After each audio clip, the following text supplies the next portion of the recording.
Good morning. आज हम लोग यहाँ पर एक और प्रश्न के साथ हैं घनमूल के। आप ही की किताब का प्रश्न है अभ्यास 3 प्रश्न 7, जो कि कहता है 83,349 में किस छोटी से छोटी प्राकृतिक संख्या का गुणा करें कि गुणनफल पूर्ण घन बन जाए। प्राप्त इस नई संख्या का घनमूल ज्ञात करें। ये कह रहा है। इसी तरह अभी हम लोगों ने प्रश्न 5 और 6 देखा है। इसी पर आधारित ये प्रश्न है जो कहता है 83,349 का हमें ये ज्ञात करना है कि किस छोटी संख्या से गुणा करें ताकि ये गुणनफल पूर्ण घन बन जाए। पूर्ण घन के लिए क्या कंडीशन है? कोई भी संख्या पूर्ण घन संख्या कब कहलाती है?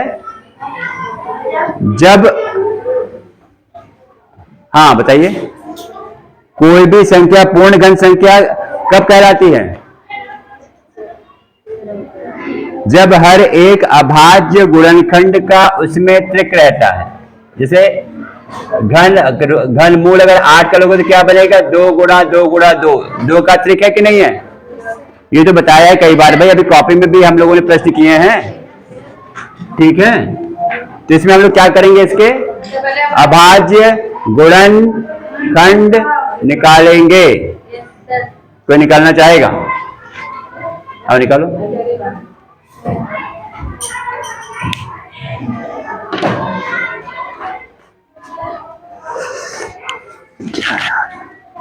बैठ की बात जा प्यार।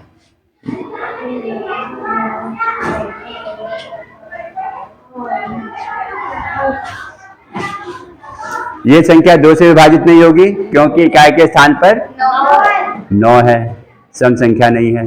संख्याओं का योग कर लो। संख्याओं का योग अगर 3 से विभाजित होगा तो ये 3 से विभाजित होगी। ठीक है,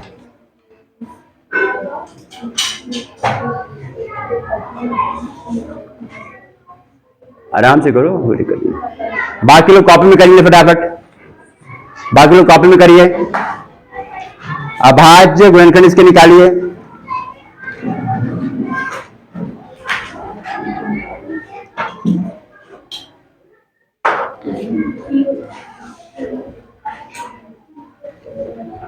हाँ, 3 3 9,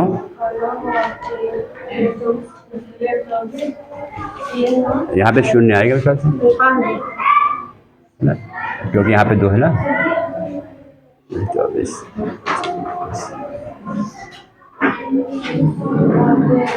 हाँ सही है।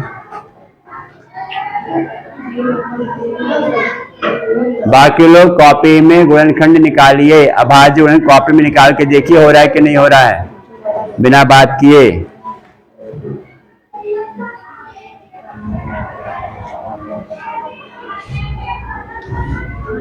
ये 7 से जाएगा।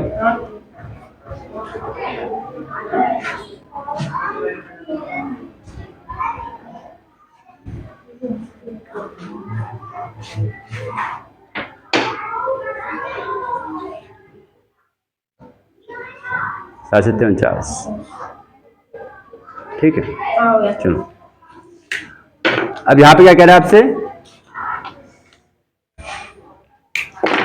यहां पे आपके पास देखिए 83,349 के अभाज्य गुणनखंड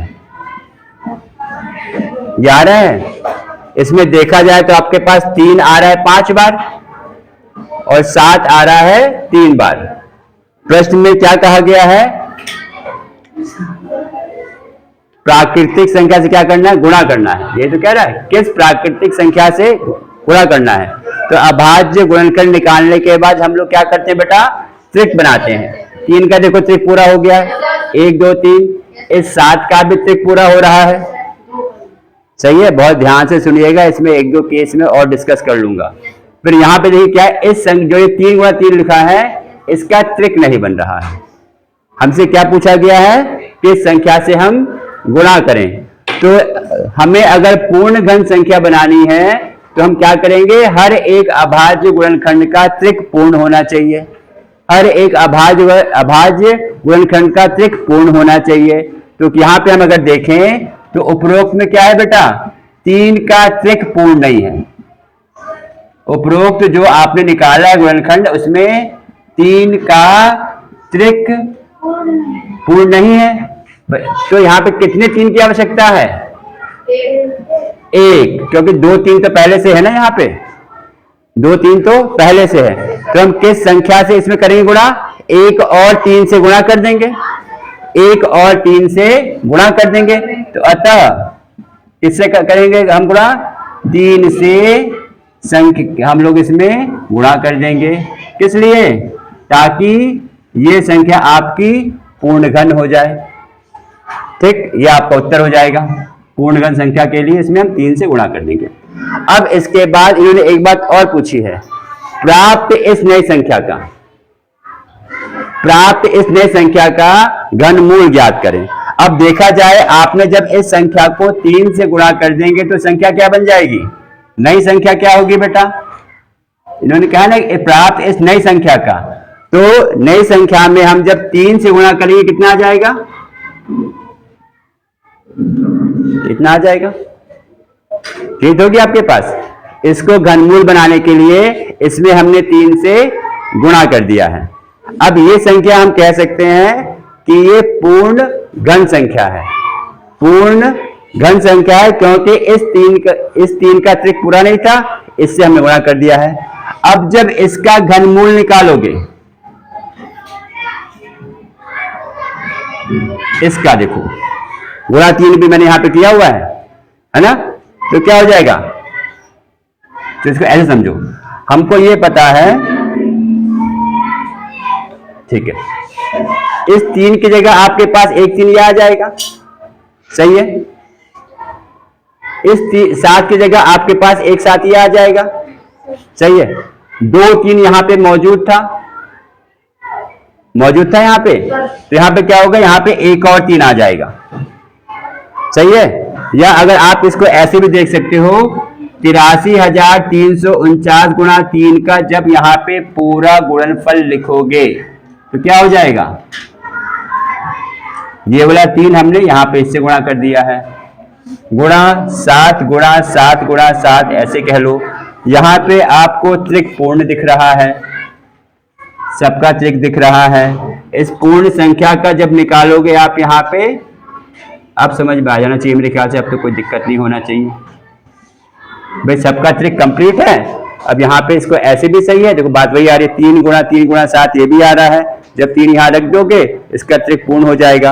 अभी कितना आ जाएगा? 3 तिया 9 सत्ते, 3 तिया 9 और सत्ते कितना जाएगा? 63। यानी जो नई संख्या का घनमूल कितना है बेटा? 63। थोड़ा जवाब दे दिया करो तुम लोग। चलिए फिर हम लोग मिलेंगे अगले प्रश्न के साथ अगले वीडियो में। धन्यवाद।